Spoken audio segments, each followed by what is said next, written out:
বীরভূমে থামছে না হিংসার রাজনীতি, মারছে তৃণমূল, মরছেও তৃণমূল।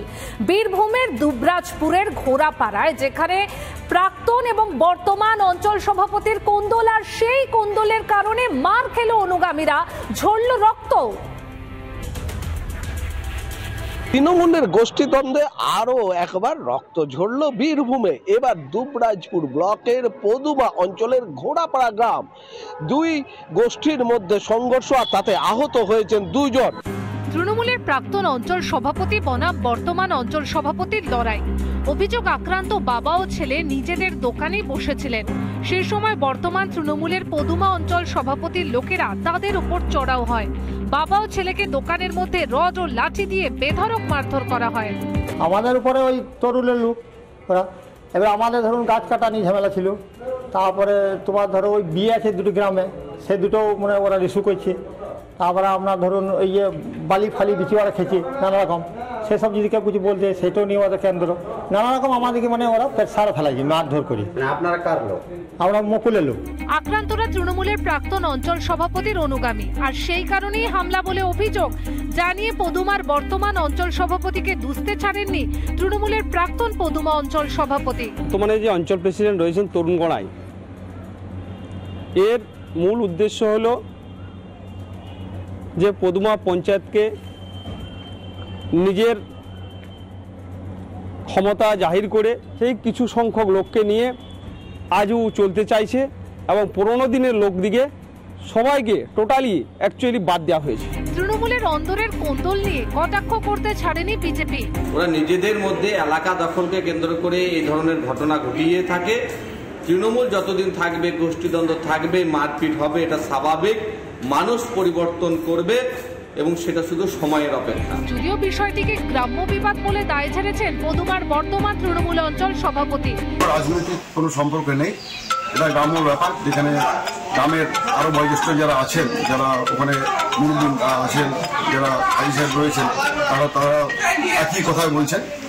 আমি মনে করি এখানে এক চক্রান্ত করে একটা রাজনৈতিক জায়গায় ফেলার চেষ্টা করছে। দায় ঝেড়ে কি আদৌ কোন্দল ঢাকতে পারবে তৃণমূল? বারবার দুবরাজপুর ব্লকের বিভিন্ন এলাকা গোষ্ঠী দ্বন্দ্বের কারণে রক্তাক্ত হচ্ছে, অশান্ত হচ্ছে, তাতে শাসক দলের নেতাদের কপালে ভাঁজ পড়ছে, এমনটাই মত রাজনৈতিক মহলে। বীরভূম থেকে ভিডিও জার্নালিস্ট লালটুর সাথে মনোরঞ্জন, রিপাবলিক বাংলা।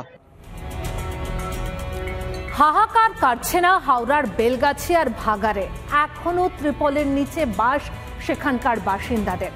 প্রশাসনের মৌখিক আশ্বাসে কোনো রকম ভরসা নেই, লিখিত আশ্বাস দিতে হবে। সেই কারণে ভাঙা চোরা ঘরেই বাস করছেন সর্বহারারা। যতক্ষণ পর্যন্ত না লিখিত আশ্বাস মিলবে ততক্ষণ ভাঙা চোরা ঘরেই দিন কাটাবেন তারা, এমনটাই সাব বার্তা তাদের।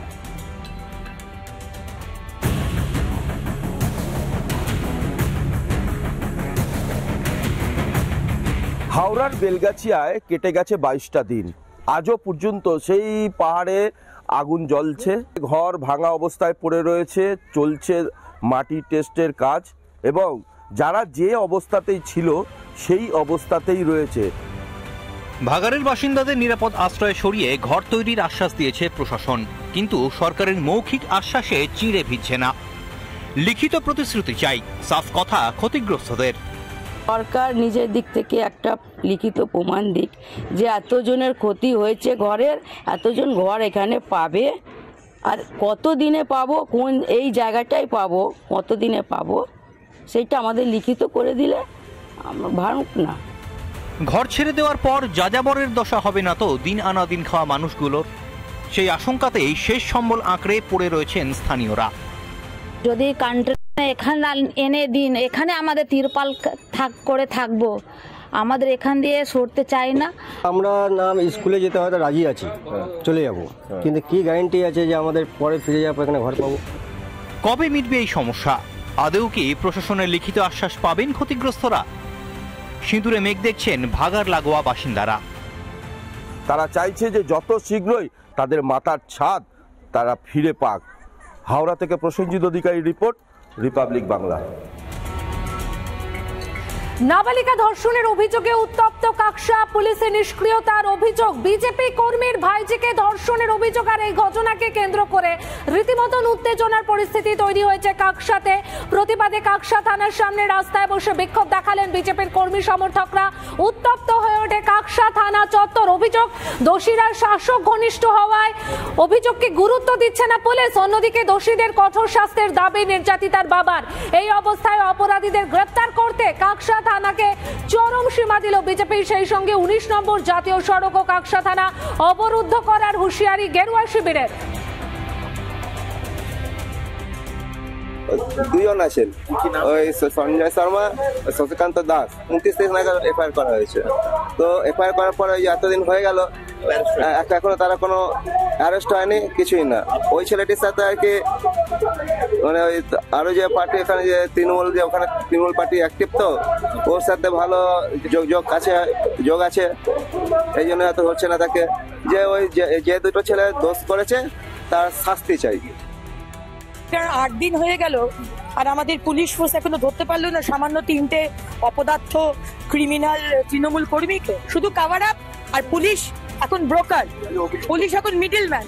স্থানীয় যে এমএলএরা আছেন তৃণমূল, এমপি এবং নবান্ন, তাদের চাপে আজকে এই পুলিশ, কাকসা থানার পুলিশ, তারা ধরছে না। 5 তারিখ সকাল 10টা অব্দি টাইম দিয়েছি, যদি ধরে নেন ভালো, আর যদি না ধরেন আমি ন্যাশনাল হাইওয়ে জাম করবো।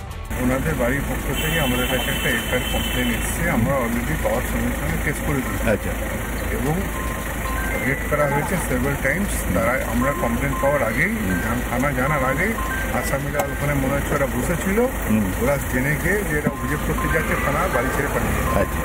ঠিক আছে, রেসপন্ডিং হয়ে আছে, রেসপন্ডিং করে আছে। আমরা চেষ্টা করছি ধরে নিতে পারবো। তদন্ত অলরেডি আরম্ভ হয়ে গেছে।